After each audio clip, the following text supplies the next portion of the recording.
a short role here, so don't worry. First of all, Baruch Shechayonu V'Kimonu V'Yonu Lazman Hazeh. Welcome to this very special occasion, Ezra 100th anniversary dinner. I'm Michael Weeder. I'm chair of the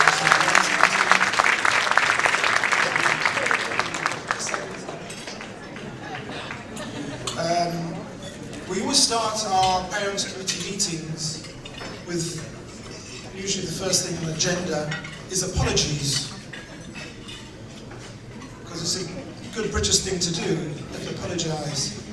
So I'd like to start with an apology. Apologies to the people who were sitting on table 100. I hope you found it.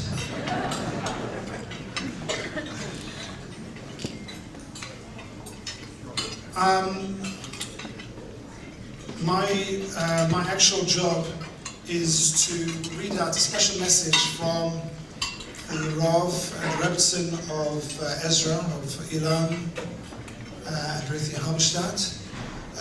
Unfortunately for us, they're not here. Fortunately, they're away in South Africa on a family simcha. So my job is just to read out a special message to all of you from them. We apologize for not being able to attend this special evening in person. We'll be abroad due to family simcha. We want to briefly express our wishes on this momentous occasion. Ezra fills a key role in our community. First and foremost, camps. In a relatively short time, they operate. Ezra camps can achieve more than an entire year of school. Learning in an informal environment is very powerful. The atmosphere is exceptional, and the positive example set by the Madrichim is unparalleled. The inspiration and memories from camp remain for life, as we all know. In addition, the ongoing groups activities, learning programs, and Shabbatonim continue to provide fantastic support throughout the year. Historically, the home used to provide all the chinuch. Then, Rabbi Yeshua ben Gamla saw the need for schools in addition to the home. Nowadays, we require a third dimension, that of a youth organization like Ezra. In Ezra, they can receive the inspiration and encouragement that is so sorely needed to thrive as a proud, happy, frum Jewish teenager. It is the most powerful chinuch that we can provide in today's day and age. Here they can see Torah not just learnt, but lived. Mitzvahs not just spoken about, but in action. There is no doubt that the importance of the work that Ezra does is critical for today's youth. We are very proud to be the Rav and Rebbetzin of this fantastic organization, looking forward to many more years of real Torah inspiration. Rav Ilan and Ruthie Halberstadt.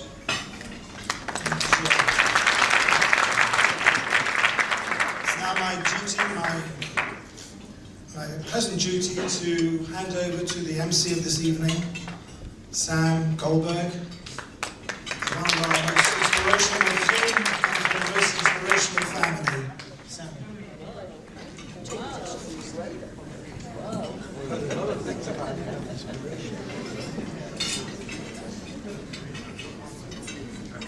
Bershus, distinguished Rabbonim, honored guests, and even my esteemed Madrichim. Good evening, and welcome to Ezra's centennial celebration. My name is Sam Goldberg, and it is my pleasure to be your chairman tonight. You're probably wondering, as I was, why choose me to be your chairman tonight? My father is delighted, as he thinks it will look excellent on my CV. My mother is absolutely thrilled that I accepted this honour, as she thinks it will look brilliant for my shidduch prospects.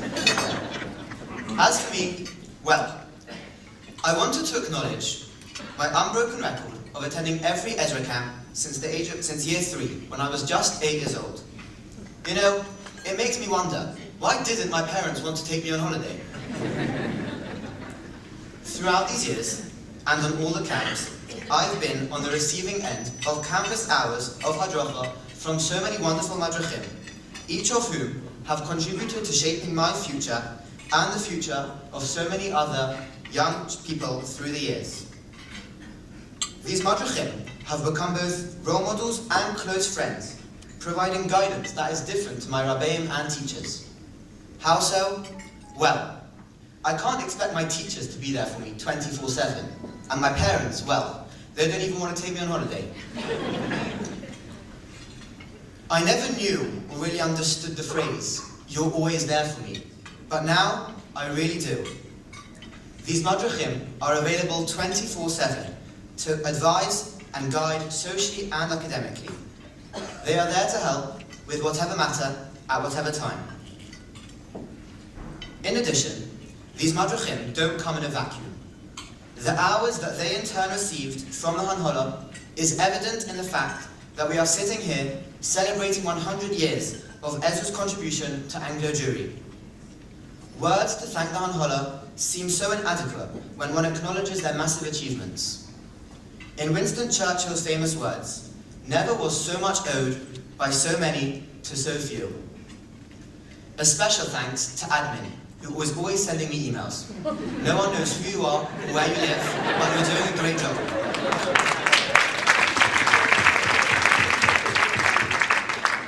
The truth is, it's not a great surprise that I became part of the Ezra family at such a young age, since I followed the well-trodden path of my siblings, every one of whom attended Ezra's wide variety of camps and tours. And that in itself is also not a surprise, since we all follow the path that our mother started more years ago than she'd care to remember. In fact, we sit here tonight in the presence of her own madrechim.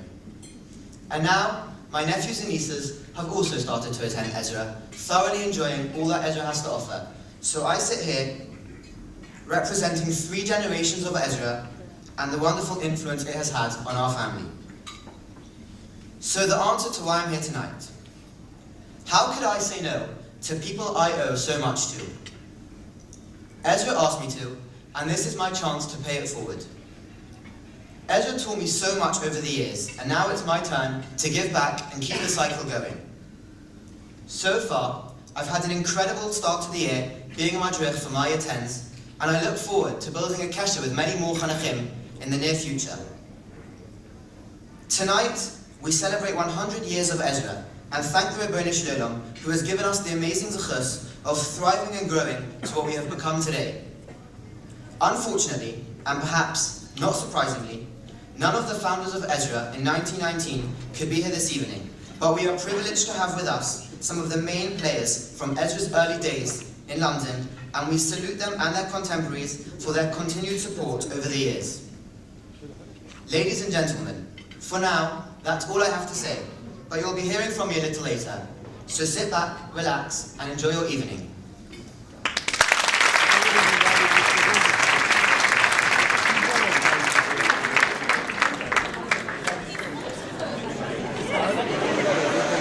Ladies and gentlemen, Jewish organizations throughout the world are always known for working together in harmony. I was told to pause for laughter here. And to prove that Ezra is different, I am delighted to introduce, for one night only, the Ezra Choir.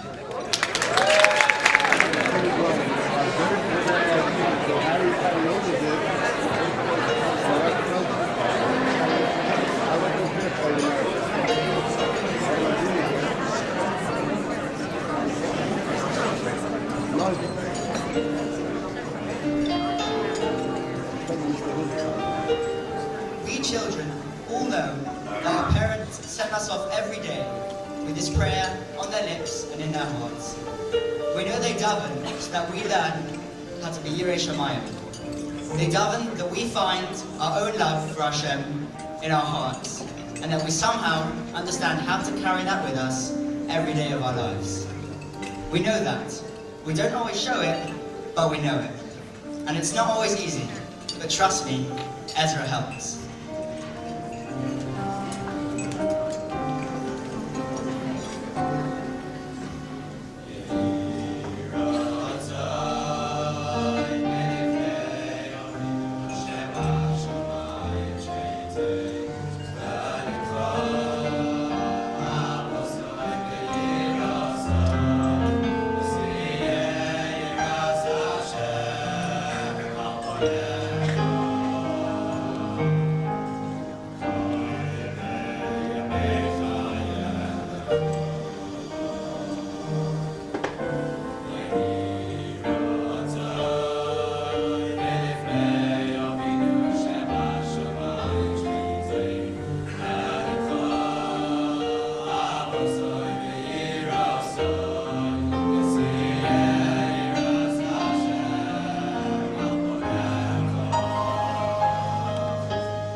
Shabbos, every Chag, summer holidays, winter holidays, the Madrichim work incredibly hard.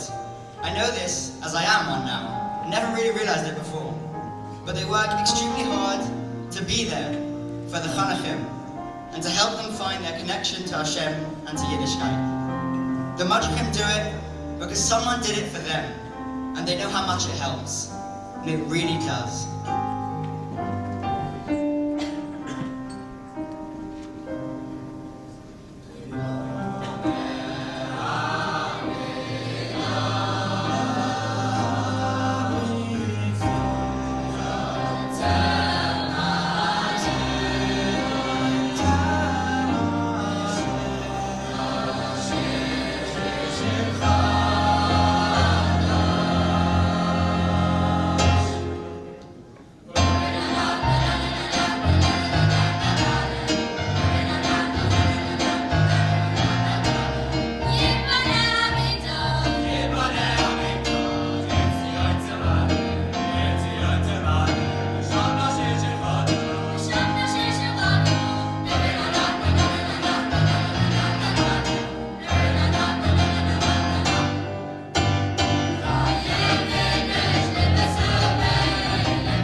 a lot.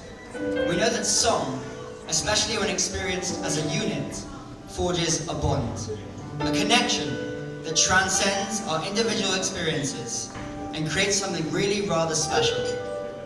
Extended Kabbalah Shabboses, spontaneous Rakidas in the Shuk, Friday night Kumzit sessions late into the night. These are the things that awaken a soul and connect it forever to its brothers, and I imagine sisters, although I wouldn't know, and ultimately to Hashem.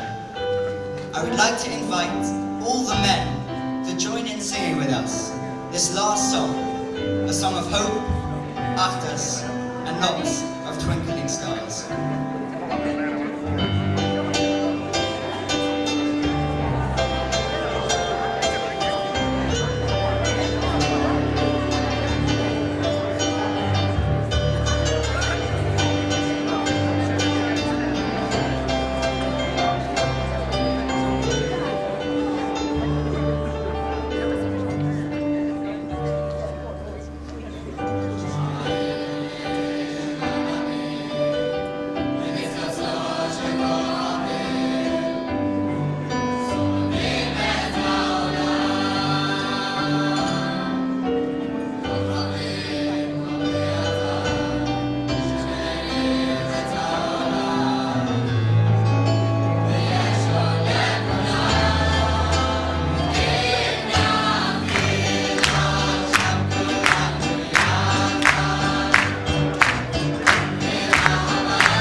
Thank you so much to our choir leaders, Rafi Weiss, Dave Roberts, and Rabbi Landau for the hours of preparation and practice with the boys these past 5 weeks. You really put your heart and soul into these performances, and it has been an amazing and rewarding experiences for all involved. Most importantly, a huge thank you to our Ezra boys, You did a fabulous job. Musicians by Nico Solomon and the boys singing Eli Moluta, Suri Rodar, Simchi Rubenstein, Avi Landau, Alexander Weiss, Nathan Weiss, Avi Posum, Moshe Amor Landau, Joseph Mormon, Chaim Schreiber, Colin Swabel, Shlomo Margulis, Yehuda Pasta, Yossi Hammond, Nathan Weiss, and Ari Weiss. Thank you very much.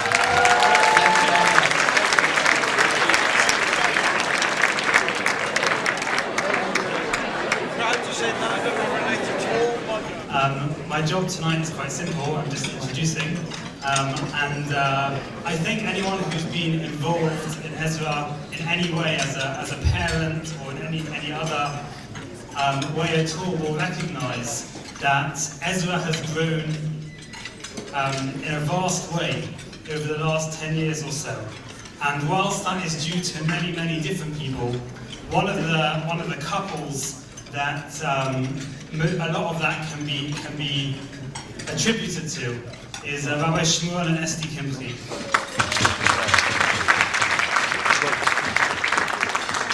I know that the readers and the rest of the Parents Committee have, over their time that they've been involved in Ezra, have had many kind of difficult conversations and things that they've had to deal with. But I think that the day that Rabbi Shmuel came and told them that he was making Aliyah and moving to Israel, was one of those difficult conversations, and it was difficult for them to know how they were going to move on from that. Baruch Hashem, Rabbi Shmuel and Esti left Ezra in a way that we were able to continue to flourish. And I think everyone knows that Rabbi Shmuel and Esti Kimchi not only did what they were kind of contracted to do, but went far above and beyond, opening up their house to anyone and everyone that was involved in Ezra, and really being Moser Nefesh in every possible way to help Ezra to grow and to build Ezra according to their vision. I'll just share with you kind of one thing that maybe sums this up a little bit. I was trying to, Shmuel's getting a little bit nervous now. One thing that maybe sums this up is that I looking around the room, there's quite a few people here that have been hosts of camps over the years. And maybe especially for the husbands of those couples, probably the most nerve-wracking part of that experience is getting to the camp building at the beginning of camp and being introduced to your bedroom for the next 2 weeks. And part of my role when Rabbi Shmuel was the director of Ezra was to go and visit the camp buildings and to find these camp buildings in order that we should have places to run camps. And one of the things on the checklist was the accommodation for the hosts. And we always knew that when Rabbi Shmuel and Esti were the directors and they were going to be going to one of the camps, we could have one camp building out of the set of camp buildings that were required. One camp building, it was okay. If everything else was perfect, the host accommodation didn't matter, because we knew that Rabbi Shmuel and Esti Kimchi were willing to be Moser Nefesh for those 2 weeks and come to whatever building it was that was best for Ezra to come to. And not only that, but opening up their house at all times of day and night for everyone who needed. It's an honor for all of us, and there's no one more appropriate to address us on our 100th anniversary than Rabbi Shmuel Kimchi.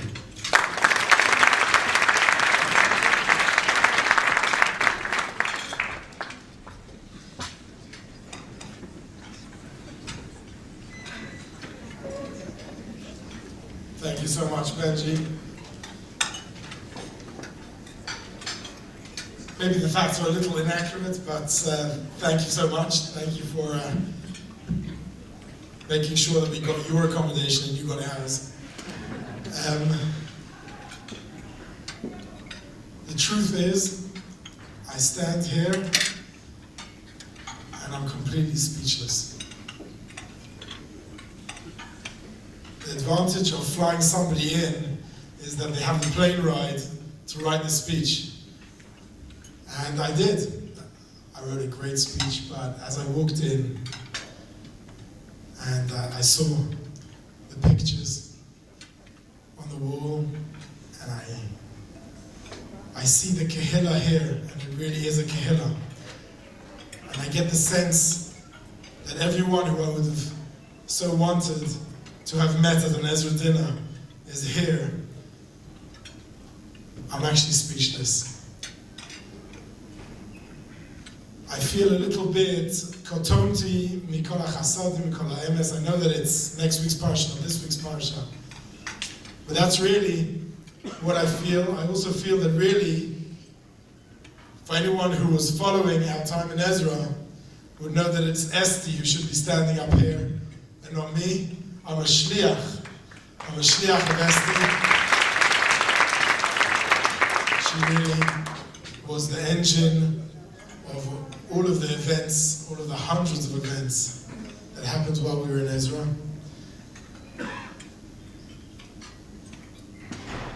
Gosh.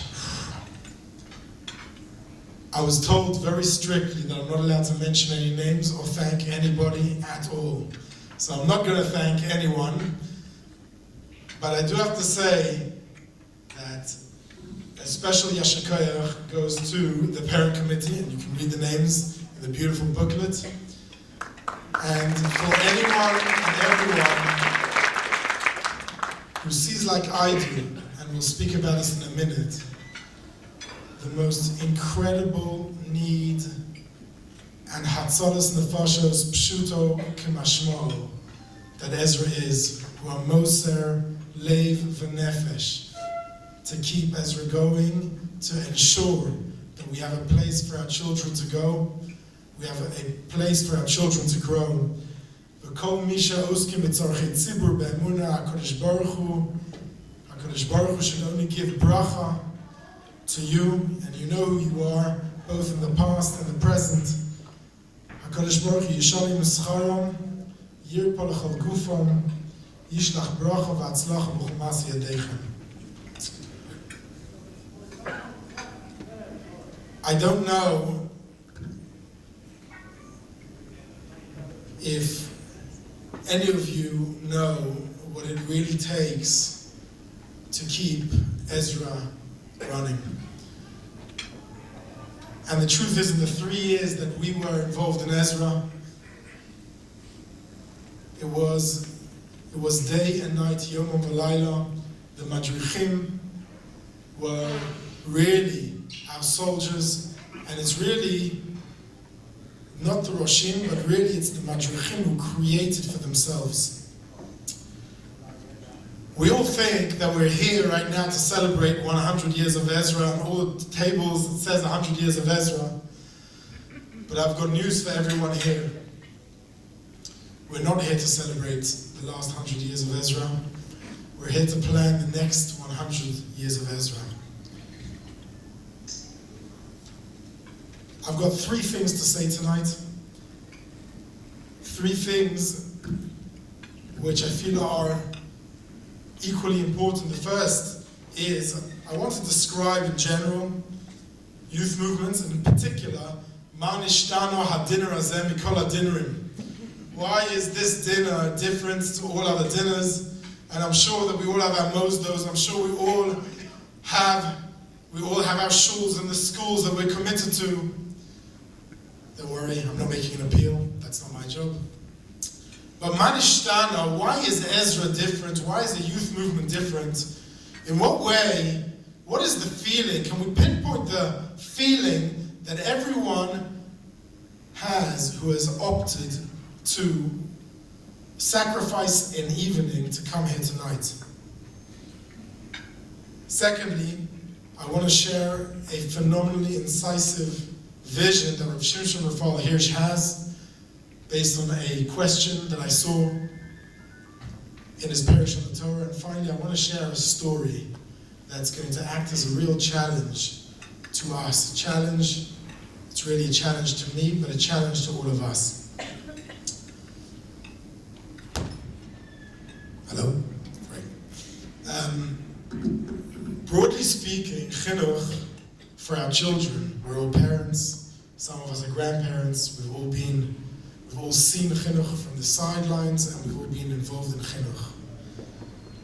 Chinuch is built on 2 foundations. The first foundation is creating a kli, creating a structure, creating the boundaries, creating the rules, expectations, achievements, targets, creating quantifiable, verifiable. We're creating competition within schools, creating a system where our children will be challenged and will feel challenged. And that is definitely what the school does. A school does that very, very successfully with A-levels. And what this does is two things. Number one is it gives obviously our children tools to be able to earn a parnasa, to live out there in the world.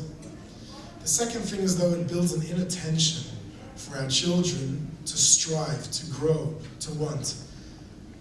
And that's what a school does. But there's a second yesod of foundation, a second yesod that we often skip over, both in our homes and in our children's lives. And that is shesulim beveis Hashem b'chatzros Elokeinu yafrichu. It's not just the kli, but it's the or inside the kli. It is the midos, it is the shleimus, it's the passion, it's the creativity.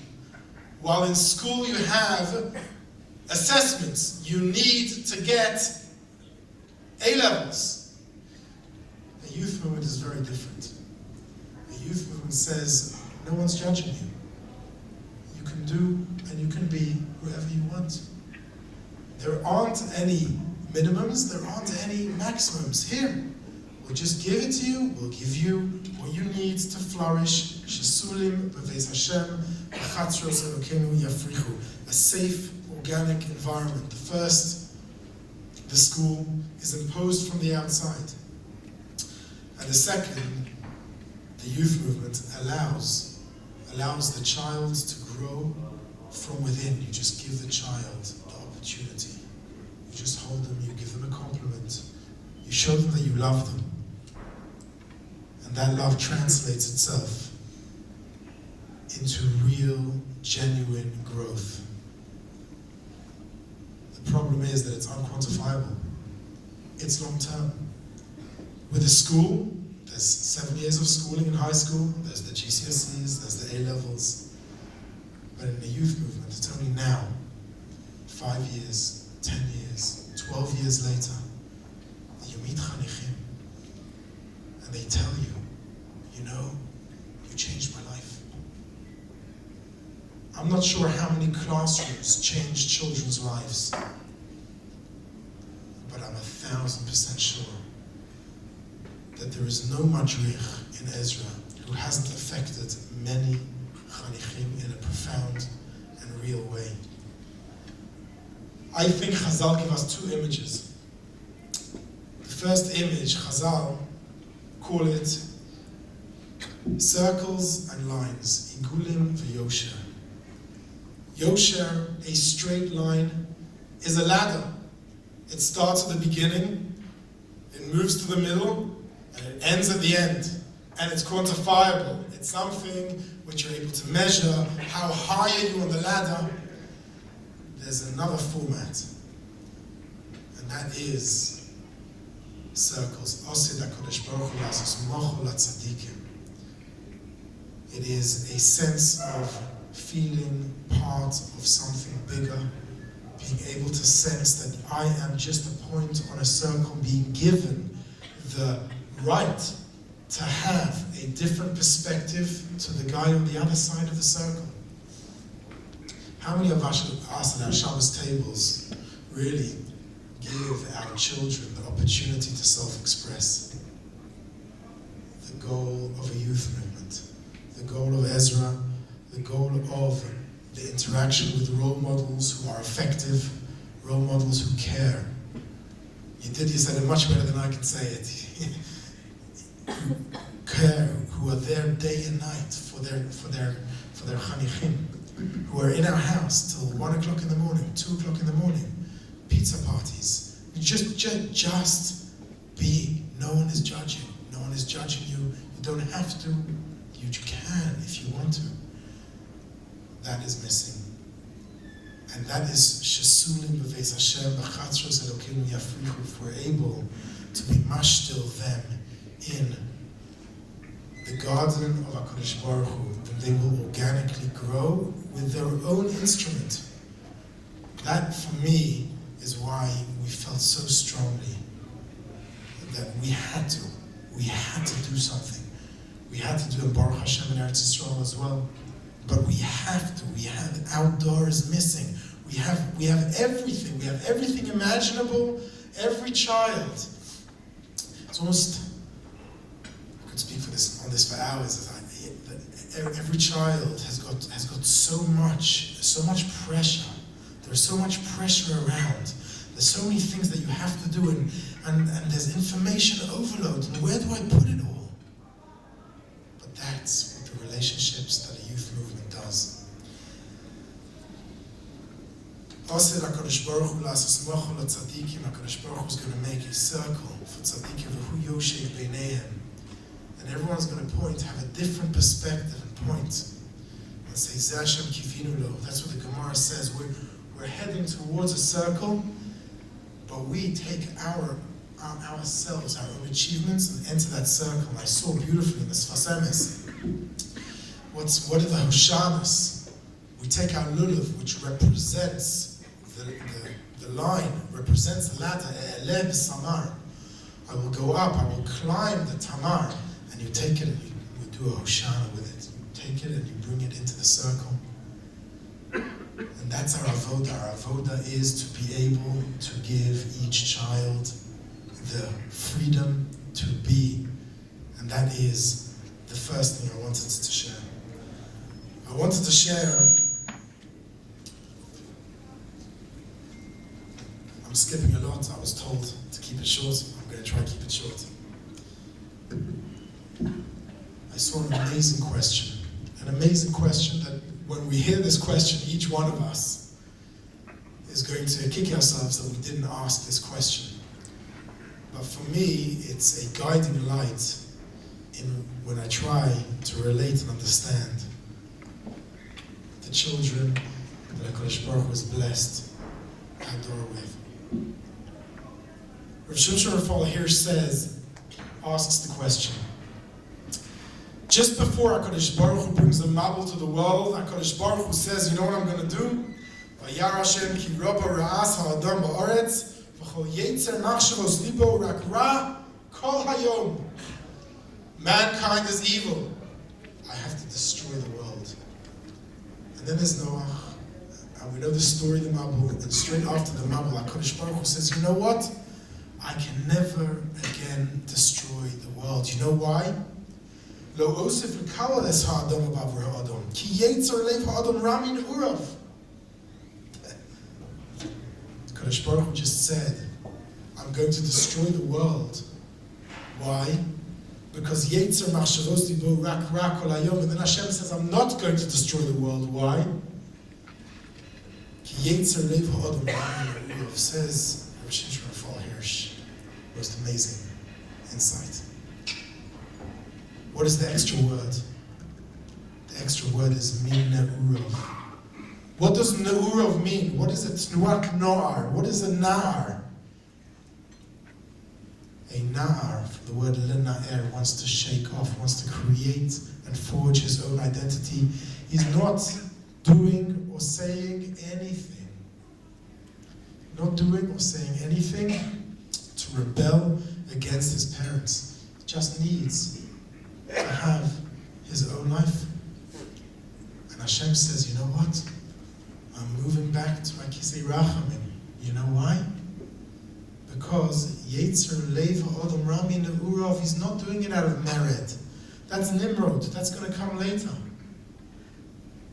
Mankind is only Ra Mina Urav. It's doing it just because they want to shake off. And similarly, says Rav Shimshon Raphael Hirsch. Again, for me this is mind-blowing, it's amazing. At the Egel HaZahav, Hashem wants to destroy the Jewish people, and Hashem says to Moshe Rabbeinu, Heref mimeni ve'ashmideim, hold me back, I want to destroy them. Hashem says, why? Ki am kshei oref hu, they are a stiff-necked people, they're still serving Avodah Zarah. And Moshe Rabbeinu, Hashem says that 3 times. Ki am kshei oref hu, ki am kshei oref hu, ki am kshei oref hu. Moshe Rabbeinu says, no. כי עם קשיו רפו וסלחתו לעווננו ולחטאותינו ולחטאנו. No, Hashem, don't destroy them. Why? כי עם קשיו רפו. They are an am קשיו רף. I don't understand. That was the very reason Hashem wanted to destroy.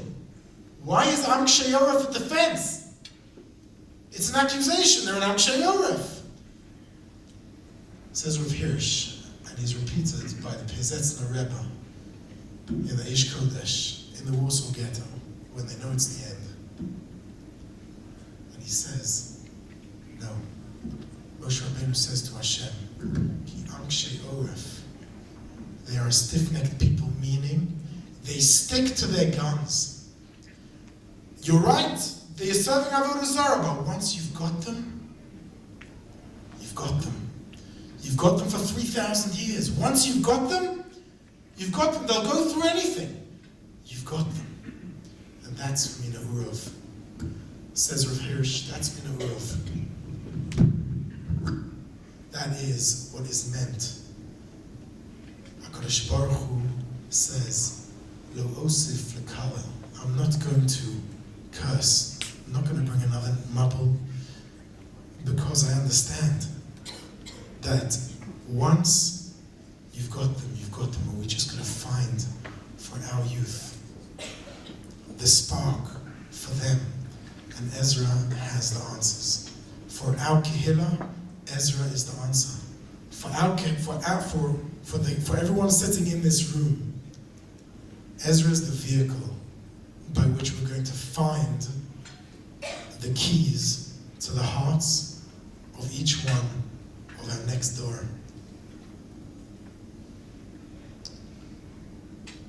The truth is, I know I speak quite heavily, and I know that this is a dinner.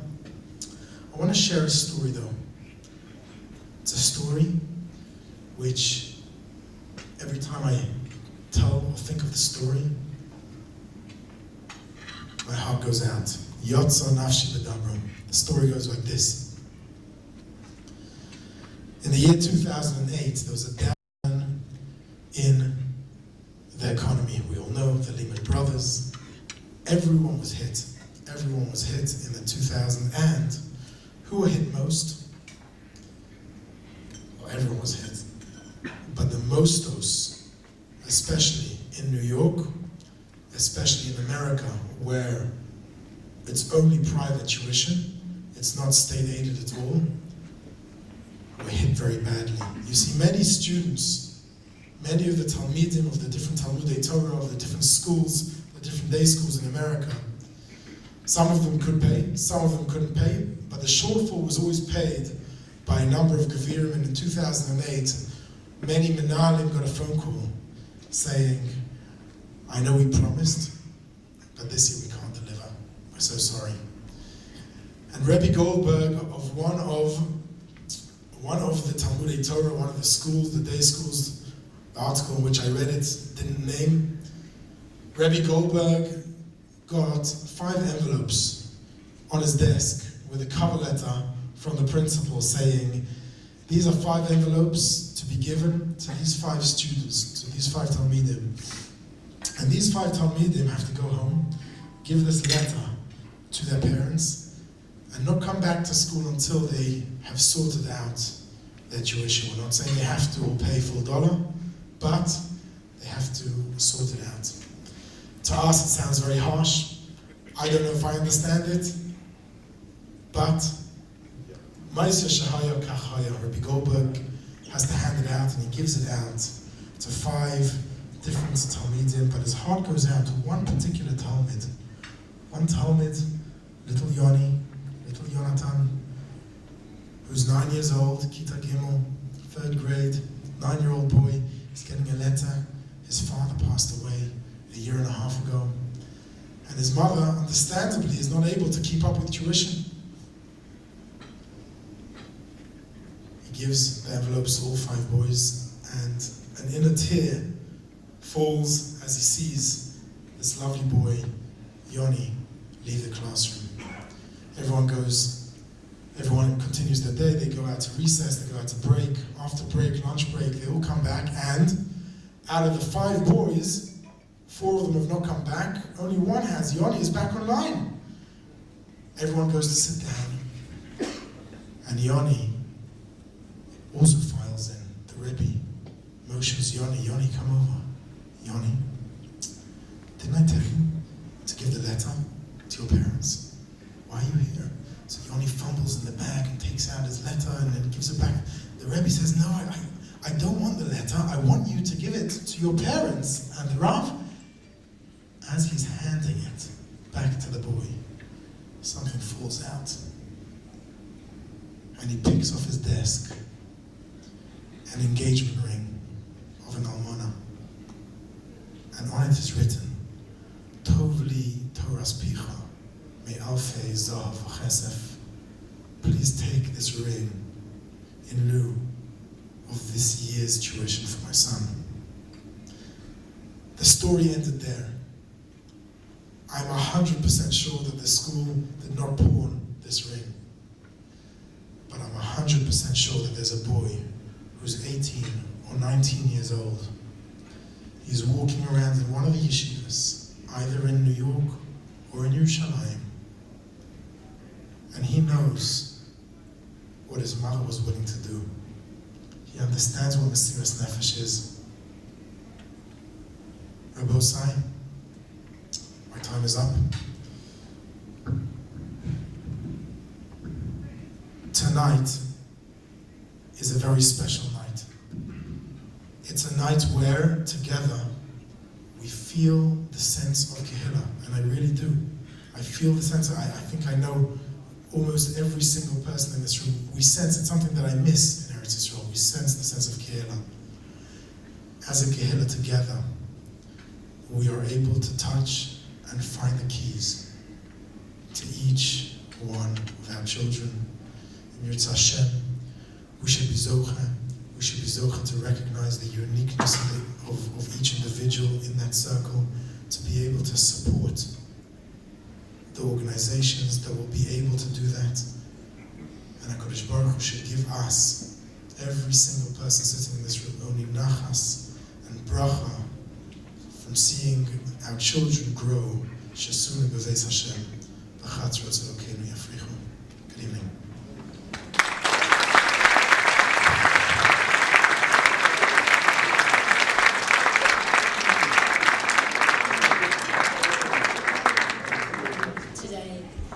Values that were spoken about, Torah and Derech Eretz, the love of Eretz Israel, the love of Torah and mitzvahs, and our children becoming menshers, people who look outside of themselves, who have a horizon responsibility and leadership values. These are all of our values that every mother and father wants for their child. We have so much hakaras hatov to Ezra. I feel like they've co-parented with me for the past decade, my 5 boys. And my little Shasha, he's a little bit shy, he's taking a little bit longer, but soon he too will join the Ezra family. Brian and I work in the field of mental health education with young people, and day in and day out we see young people in primary schools, in secondary schools, and in universities who are really struggling. And I often think to myself, wow, these young people could really do with a youth organization that focuses on emotional, social, religious, and spiritual well-being. We'd just like to share a 1-minute story, a really powerful story with you, which to me represents what Ezra is, which is a quiet place where our children can really hear what matters, because there's so much noise and distraction out there in the world today. There was once a farmer who had lost something very precious to him, a very precious watch. It was no ordinary watch, it was a family heirloom and it had great value to him. He lost it in the barn, and he couldn't find it anywhere despite so much effort looking for it. There was a group of children playing outside the barn, so he enlisted the help of the children and he promised them a great reward if they could find that watch. And of course the children ran in and they looked all around the hay, under the hay, around the equipment, but one by one they came out and no one had been able to find the watch. And the farmer was about to give up, despairing that he had lost this very precious watch. But one small child, the youngest, put up his hand and he said, "Please, sir, can I have another chance?" And the farmer thought, "He looks sincere, what have I got to lose?" So the boy went back in, even though they thought that they wouldn't find this watch. And yet a few minutes later, the boy came out proudly holding the watch. And the farmer said, "How did you find it? That's amazing. What did you do? We all looked so hard for it. What did you do?" And the little boy, he said it was simple really. "I went inside the barn, I sat on the ground, and I listened. And I got quiet. And I got very, very quiet. And in that quiet, in that deep silence, I heard the ticking of the watch. And then I just looked in that direction."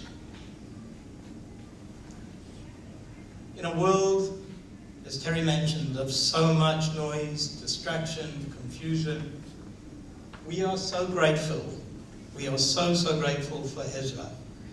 It's a place where our children can go to sit in that deep, deep quiet and to listen to the ticking of that eternal watch.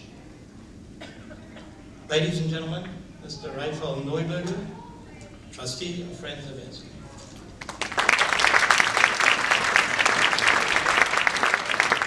Ladies and gentlemen, as Terry said, that was the story of Danny's trip to Israel and the Rubenstein family's relationship with Ezra. That story could have been told by any one of the 100 people here this evening. You're with us, you value us, and we value you and your support. Tonight we're here to celebrate 100 years of Ezra. Contrary to what many of you might believe, I haven't been involved with Ezra for all those 100 years. But I certainly have been involved for more than half of them. When I started going to Ezra as a 7-year-old Chanech, the real treat in group on a Shabbos afternoon was to spend 15 minutes in the basement in 680 Finchley Road playing Captain's Coming. The most sophisticated Tochnit in camp was spending an afternoon on the beach playing Machanaim. But times change. What was value, what was good, what was enough 150, 25 years ago is not enough now. Our children, the Danny Rubensteins and his contemporaries, face challenges and issues that were completely undreamed of even a few years ago. And we need to be there to help them with those challenges. So yes, our girls' programs are full. The Bas Mitzvah program, the Chesed, the Exercise, the MIT, they're full every time we run them. We get nearly 100 boys coming to a learning program on a Friday night in Beis HaMedrash in Hendon. Our tours are fully booked within 24 hours. They're oversubscribed within 24 hours of the list opening. We run a Splat program that's revolutionised learning in camp. Ask your children what was going on there. But we need to do so much more over the next 100 years. Tonight, we release details of our Pie in the Sky program, where we aim to take Pie House into the 21st century. But that's not the subject of the appeal for this evening. You can see in your brochure what our costs are and how we spend our money. But again, that's not enough. We desperately need to do more. We must, it's essential for us, we need to recruit a full-time married couple with a background in chinuch who can lead our girls and boys programs. We need to provide educational trips. We need to provide more Shabbatonim for our Chanikim and indeed for the parents. And something very, very close to my own heart. I'm so proud that at Ezra we never, ever, ever turn away a child from camp or from any activity because the family can't afford to send them. We're blessed with friends in the UGIA who literally provide tens of thousands of pounds each year in bursaries so that our children can go on Israel tour. A very, very, in fact, unbelievably formative experience for all of them. But we still have in our community many families, unfortunately, who have children with special needs. And their siblings suffer. They desperately need the respite that we can offer them by taking them to camp. We have families who just plain and simply don't earn enough to send their children away on holiday. We have to be there for them. We must do more. Ladies and gentlemen, this is where you come in. We need you to help us to get into our second century. We need you to give us that flying start. Many of you have already given generously. The brochure is full of adverts from many people here this evening, and we thank you for that. But please, we don't run an appeal every year. Our appeals run every 3 or 4 years. So please, even if you've given already, perhaps think about pledging for next year and the year ahead. The pledge cards have room for all of that. We're quite happy to take donations by standing order over 12 months, 24 months, even 36 months, dare I say it. But we need you to help us to achieve. We can't do this without you.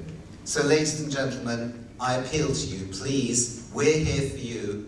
It's now time for you to show that you are here for us. Please give generously.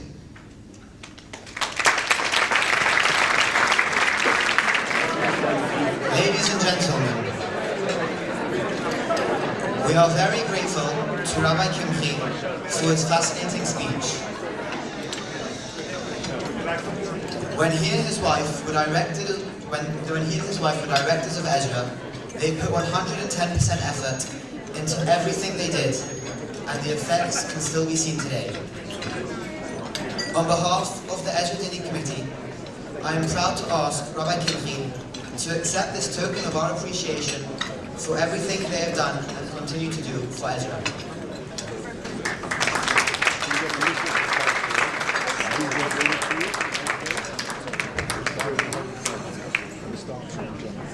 Ladies and gentlemen, my job for this evening is done. Thank you so much for being such a wonderful audience. I'm available for weddings and bar mitzvahs and offer 15% off my usual rates on production of the coupon in the brochure. I'm happy to call on Tamar Neville, one of Ezra's senior bogrot, to close the evening's proceedings on behalf of the Ezra Dinner Committee.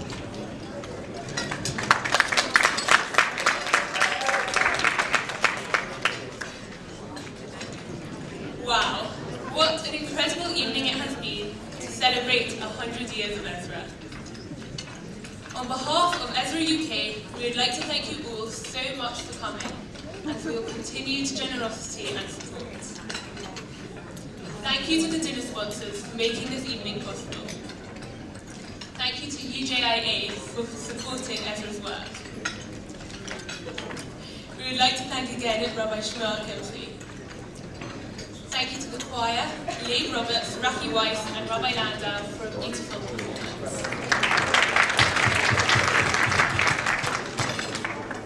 Thank you to the dinner and the brochure team for all their hard work to create such an amazing evening. Thank you to Kayla Hollander and Russell Hilton for being our photographers this evening. We would like to thank the caterer, M&M, and Rafi Pinnock for event production. Thank you to Blend Video and to Family Rubenstein. Thank you to Sam Goldberg, our great MC. We would like to thank Oliver and his team at the Hive.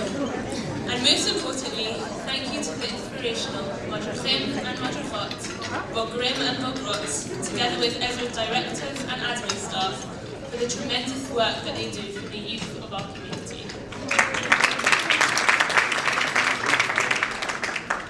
Benching will be next, followed by Mariv, and I would like to call on Mr. Zalman Sorotskin to bench, please.